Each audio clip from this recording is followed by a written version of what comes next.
You are looking at Julian's pronunciation guide, where we look at how to pronounce better some of the most mispronounced words in the world, like this other curious word. But how do you say what you're looking for today? Let's learn more English vocabulary and how to pronounce these words once and for all correctly. British English and American pronunciation are similar.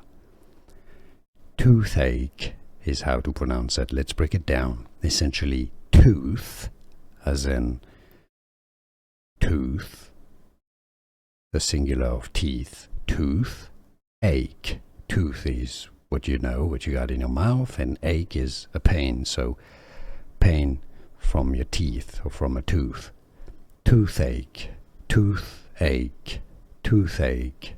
And now you know.